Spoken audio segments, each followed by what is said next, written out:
Good nutrition is essential for children to grow up healthy and strong.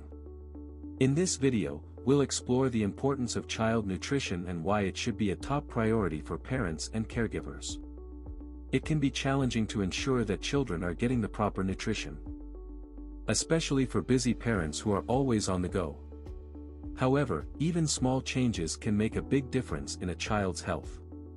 For example, replacing sugary drinks with water or milk, and swapping out processed snacks for fresh fruit and vegetables can go a long way. Getting children involved in meal preparation is also a great way to encourage healthy eating habits. But it's not just up to parents and caregivers. Schools also play an important role in promoting healthy eating habits. Consulting with a nutritionist or dietitian can also be helpful in developing healthy meal plans for children. Proper nutrition is not only important for physical health but also mental health. Studies have shown that good nutrition can improve a child's cognitive function and mood. And let's not forget that proper nutrition can also help boost a child's immune system, reducing the risk of illnesses and infections.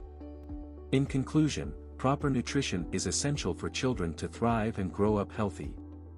By making small changes to their diet and lifestyle, parents and caregivers can make a big impact on their child's overall health and well-being. Thanks for watching, and please don't forget to subscribe.